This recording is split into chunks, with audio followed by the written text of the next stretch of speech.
Ya, dan apakah, tapi pertanyaannya gini, kadang apa kita harus melalui itu dulu untuk bisa jadi sekristen yang semestinya untuk apakah harus melalui trauma itu? Hey guys, welcome back to Podcast Chemistry, kekristenan tanpa misteri. Hit 'em like now. What's the word? Impact, touch a nerve. From Bolivia to Luxembourg. Ooh. Hit 'em like impact. Dan masih bareng sama gue Ying Otapea dan juga Kak Christopher Tapihero. Thank you Kak, senang banget ada Kakak di sini. Kemarin kan kita udah bahas soal perpuluhan. Nah sekarang kita bakal bahas topik yang berbeda. Oh bisa aja sih berhubungan, misalnya gara-gara perpuluhan dia ada ngalamin ini. Bisa jadi. Ya. Nah tapi hari ini kita akan bahas soal spiritual trauma. Nah sebelum kita bahas spiritual trauma, mungkin ada teman-teman yang lagi nonton baru denger nih. Baru dengar. Ya. Trauma. Ya. Apa sih guys spiritual trauma? Spiritual trauma itu trauma tentunya luka di masa lalu ya. Pernah dilukai. Jadi ada yang lebih terkenal istilah spiritual abuse. Spiritual abuse. Ya, korbannya biasanya mengalami luka masa lalunya itu masih ke bawah sampai sekarang, namanya spiritual trauma itu. Nah, tapi apa sih sesuatu indikatornya tuh dikategorikan sebagai trauma apa? Karena ada nih jemaat yang misalkan hari Minggu gereja nggak disalamin pendeta atau nggak disenyumin Trauma. gitu kan? Atau di WhatsApp nggak dibalas trauma, DM Kak Kristo nggak dibalas trauma, dicetakkan. Kayaknya kata trauma mungkin terlalu over ini. Over kan? Indikator trauma tuh apa kita harus kayak udah menderita banget baru itu kayak trauma gitu. Ya, kalau disebut korban spiritual abuse gitu ya, berarti kan ada hal-hal yang dilakukan yang bentuknya penyiksaan atau apa ya, disakiti lah seperti itu ya. Jadi buat aku yang harus disebut itu indikatornya ya ketika udah mulai ada itu, mulai ada Sakit. ada ya tadi ada penyiksaan gitu ya dalam tanda kutip secara rohani gitu. Misalnya ada gaslighting, misalnya kita ditembak, kayak misalnya kita sakit minta didoain, terus didoain nggak sembuh, terus padahal ya kamu nggak punya iman kali. Misalnya contoh itu kan yang gitu-gitu kan kayak apaan sih maksudnya? Ya itu contoh, tapi ada yang lebih parah-parah lagi, yang lain-lain gitu kan, maksudnya sampai level kayak pelecehan seksual misalnya oleh otoritas rohani, yang gitu-gitu tuh kan bener-bener pasti menghasilkan luka dan sangat mungkin menghasilkan trauma gitu. Jadi red flag atau indikatornya aku sebutnya red flag lah. Kalau soalnya kan ini hubungan nih pada akhirnya Bener. Gembala sama jemaat, terus kakak mentor sama mentinya kan, anak mentornya kan pasti kan itu pun juga hubungan. Jadi aku bilangnya ya hubungan tuh jadi udah toxic ya, karena kan kalau udah mulai ada abuse itu kan toxic tuh. Ya indikatornya tuh apa sih? Indikatornya ya ketika gini, toxic tuh ketika apa sih? Ketika mulai ada yang coba untuk mengendalikan. Ya, mencoba mengendalikan. Ya, when they try to take control, let them go. Ada lirik lagu yang bilang gitu. Ketika dia mulai mau ngambil ngatur-ngatur nih, artinya tuh udah mulai tuh mengarahnya ke sana. Karena harusnya gini. Misalnya gini, kita tahu kebenaran yang indah ini ya, bahwa Tuhan itu in control tapi nggak controlling. I like that. Tuhan in control tapi nggak Iblis sebaliknya, in control. tapi controlling. Makanya ada namanya possessed. Possessed itu diambil alih kendalinya, kerasukan. Tapi kita nggak pernah possessed by the Holy Spirit kan? Iya. Enggak. Tapi justru karena kita dipenuhi Roh Kudus, kita memberi diri dipimpin oleh Roh Kudus dengan kerelaan kita. Ya justru kita jadi mampu mengendalikan diri. Orang kalau possessed kehilangan kendali atas diri, ya kan? Jadi mesti sadar itu. Ya, iblis itu nggak in control tapi controlling karena dia toxic.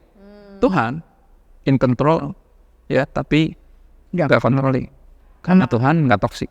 Jadi buat aku gitu, ketika udah mulai toxic, udah mulai ada yang coba kontrol, bahkan sampai memerintahkan kau melakukan yang berlawanan dengan personal convictions pada Tuhan, sampai kita bikin dosa atau bahkan kita dilecehkan. Itu udah abuse, spiritual abuse, dan itu udah red flag kalau menurut itu indikator. Yes, spiritual trauma bisa dihindari nggak sih Kak menurut Kakak? Karena banyak orang yang baru menyadari, gue punya spiritual trauma saat udah melewatinya. Bahkan mungkin aku nggak bilang dihindari, tapi aku bilang harus diberesin. Harus diberesin. Trauma itu kan bukan sesuatu yang mesti kita tanggung terus, bisa sesuatu yang makanya ada pemberesan. Ya kan, pemberesan, makanya ada counseling. Bahkan ke teman-teman psikiater, psikolog misalnya, untuk beresin trauma, biar kita nggak hidup dengan trauma kan gitu. Emang itu harus diaddress, harus diberesin sebenarnya, nggak boleh diamin. Itu setuju sih Kak, aku jadi keinget, aku juga sempat ngobrol sama psikolog, dia bilang ini kalau trauma nggak diberesin itu akan mempengaruhi hubungan-hubungan kita selanjutnya. Iya, karena hurt people hurting people. Orang yang terluka tanpa sadar bisa melukai orang lain. Jadi itu yang kenapa mesti diberesin. Jadi buat saya harus diberesin, nggak bisa dibiarin karena time will not heal. Time heal nothing malah. sebenarnya. Ya sebenarnya. Iya, iya. Nah, menurut kakak nih, aku jadi ada pertanyaan pribadi. Menurut kakak, kalau misalkan kita sebagai orang Kristen, apakah kita harus mengalami spiritual trauma dulu untuk bisa menolong orang-orang yang pernah mengalami spiritual trauma? Karena kan orang suka bilang, kalau lo nggak ngalamin, lo nggak bisa bantu orang yang mengalami. Bisa dipakai Tuhan untuk itu. Karena ada ungkapan dan aku juga ngalamin sendiri. Kita punya pelayanan terhebat kita bisa jadi lahir dari luka tersakit kita.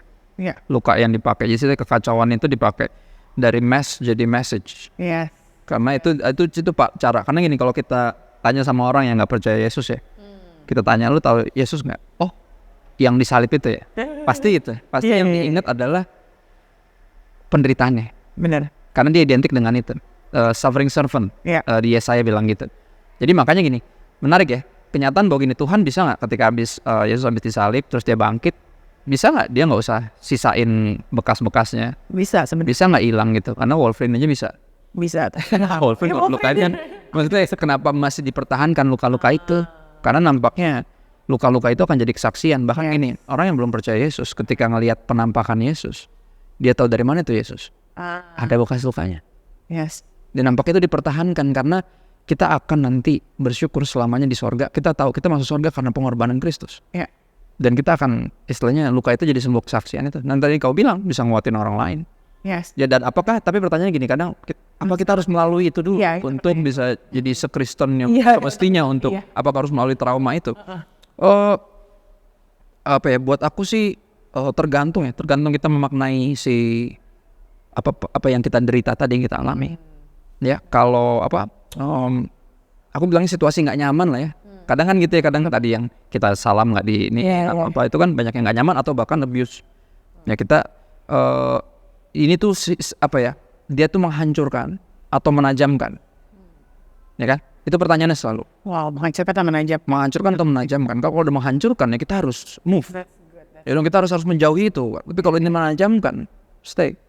Rasanya sama nggak enak. Iya, ini bagus. Ini kayak berlaku bukan cuma di gereja, tapi di relationship juga. Di mana aja. Ini menghancurkan atau menajam? Jadi balik ke situ. Ngancurin lo atau najemin lo. Iya. Pertanyaannya selalu sama. Nah, kalau ngebahas soal spiritual trauma nih Kak, kan orang spiritual traumanya beda-beda ya. Kayak kemarin ada yang aku dengar misalkan kayak dia bawa anaknya ke pelayanan, terus anaknya ditegur karena ribut gitu, dia sakit hati. Menurut Kakak tuh kayak indikasi spiritual trauma, boleh nggak sih kalau ada orang suka ngomong gini kan, oh terlalu baper, gaslighting atau enggak?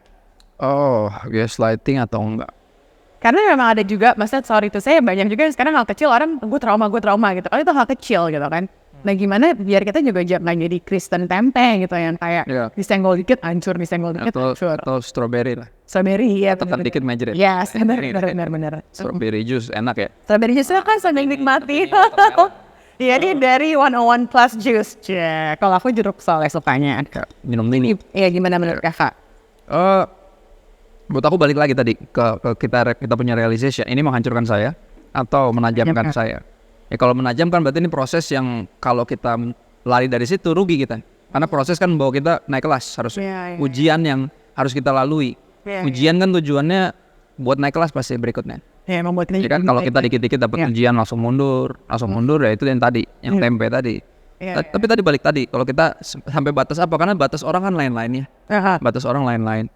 Ada orang yang bisa bertahan di situ. Tapi gini, kalau buat saya untuk menjauhi atau stay di situ, ya ini memandangnya sebagai proses atau memandangnya sebagai tadi malah abuse. Ini kita akan kembali ke pertanyaan itu. Saya harus di sini atau saya mesti pergi menjauhi. Menjauhi atau kalau dalam kita misalnya bergereja, misalnya contoh tadi kan kamu bilang tentang orang yang pelayanan tapi mengalami yang seperti itu. Saya mesti stay atau keluar kan gitu. Ya pertanyaannya tergantung. Kalau nomor satu udah pasti nanya Tuhan. Karena kita kan anak Tuhan dan hamba Tuhan. Tanya dong, pindah nggak nih gitu. Kalau aku sistemnya sederhana karena ngalamin ya, maksudnya pernah berapa kali pindah gitu ya. Karena pelayanan, jadi arahan dari Tuhan untuk pindah karena membantu pelayanan. Nggak pernah pindah karena nggak nyaman atau nggak pernah sama sekali. Karena bukan kenyamanan yang kita cari. Kalau kita nyari kenyamanan di kekristenan salah server. Iya benar. Kalau mau ikut Yesus pikul salib sama sandal diri. Nggak ada yang nyaman tentang dua hal itu. Gitu loh. Ya. Jadi kita tanya sama Tuhan, apakah saya harus pergi? Saya nggak minta dia suruh saya tinggal, enggak. Karena saya tahu kalau dia nggak suruh saya pergi, berarti saya disuruh di situ. Ya kan? Pergilah. Perintahnya kan gitu. Bukan tinggallah sambil terima Roh Kudus, nantikanlah baru pergi. Tapi intinya disuruh pergi memang. Tapi kalau dia nggak suruh pergi, berarti saya mesti ada di sana. Ya, the question stands, pilihannya selalu cuma dua, dan ini berlaku buat apa aja. Ada orang yang udah nggak nyaman, udah nggak bisa bertahan di tempat kerjanya misalnya. Pilihannya selalu cuma dua, ubah atau pindah. Ubah atau pindah. Cuma dua. Ubah atau pindah. Dalam hubungan juga berlaku. Iya, Maksudnya, ya dong kalau dia nggak mau berubah. Ini untuk pacaran ya? Ya, misalnya contohnya, ini contoh. Maksudnya karena kan semua pada akhirnya relationships. Iya. Ubah atau pindah. Kalau lu nggak bisa ubah, berarti emang udah waktunya pindah. Gitu. Ya kan? Kalau Tuhan nggak suruh kita pindah, berarti dia berkenan dan pengen melakukan sesuatu melalui kita di situ, membuat perubahan. Cuman kok udah nggak bisa dirubah sama sekali, tetap kayak gitu, tetap abusive, tetap gaslighting, controlling, it's time to go. Menarik nih, tadi kakak sempat bilang kan tanya Tuhan. Nah sebenarnya ini bisa jadi another topic, karena tanya Tuhan itu kan kita kan dengar suara Tuhan gak tiba-tiba Christopher pindahlah dari Tapi sangat mungkin mendengar seperti mungkin sih. Coba kakak apa esensinya kali? Misalkan ada orang yang bilang kalau dari Tuhan pasti kita membawa damai gitu. Ada lagi nggak sih esensi yang oke ini dari hati-hati, tapi membawa damai bisa jadi nyaman buat daging. Nah itu juga atau gimana tuh, karena gini loh, banyak yang nanya gini Kak, jadi saya mengalami spiritual trauma, apakah saya harus menghadapinya karena Tuhan mau membentuk saya, Tuhan lagi mau membentuk karakter saya, atau justru saya lari dari situ gitu. Kapan kita tahu, ya walaupun tadi kakak udah sempat mention dikit, cuma mungkin lebih dalam lagi, kapan kita bisa tahu oke, gue harus menghadapi ini karena Tuhan lagi mau membentuk saya gitu. Saya harus menerobos spiritual trauma ini, atau saya justru harus lari, harus yaudah deh, saya jangan deal with this gitu. Ya targetnya gini, kalau Allah itu menajamkan kita pasti tambah tajam. Kalau bahasa pohon, kita jadi berbuah. Ada buahnya. Iya. Kalau nggak ada, isi cuma sungut-sungut, nangis, curhat, konseling, isi cuma begitu doang. Udah jelas ini abusive, go. Karena tadi kan dia ini menajamkan atau menghancurkan. Ya dong, helpful atau harmful. Buahnya akan kelihatan. Iya benar sih. Ya kan? Senyaman apapun, kalau nggak ada buahnya berarti problem. Iya benar. Berarti lo lagi dibikin nyaman biar nggak berbuah. Malah ngeri kan. Bahaya ya. Iya dong, digituin kan. Iya. Nah, kalau ngomongin spiritual trauma, kebanyakan sama leaders ya, walaupun bisa juga sama sesama pelayan gitu. Nah, mungkin ada nggak sih masukan untuk para leaders nih supaya nggak meng-create atau menyebabkan spiritual trauma? Karena tadi aku suka sih kakak bilang jangan controlling. Itu kata-kata dalam banget, Tuhan in control tapi nggak controlling. Kalau kita renungin gitu loh, Tuhan nggak controlling. Sebaliknya iblis itu nggak in control tapi controlling. Nah, mungkin boleh nggak kasih pesan-pesan mungkin dengan Tuhan yang terlalu controlling gitu, atau mengingatkan lagu lama ya, melayani. Lebih mungkin aku percaya kalau kita semuanya melayani, nggak bakal ada yang gini-gini. Percaya deh. Ya kan gini-gini dimulai ketika kita berasa gue berhak dilayanin dong. Ya kan udah mulai ada yang bossy, udah mulai ada yang ngerasa superior. Kontrol kan selalu terjadi itu, ketika ada yang ngerasa superior, padahal the only superior cuma Tuhan. Dan dia nggak controlling. Sulit kan? Ya ngerti kan? Jadi jangan sampai kita kayak nggak in control tapi controlling, lebih mirip setan daripada. Iya benar juga kan ya. Aduh. Hamba siapa? Iya. Hamba Tuhan, hamba setan. Jadi nasihatnya sederhana, keep on serving lah.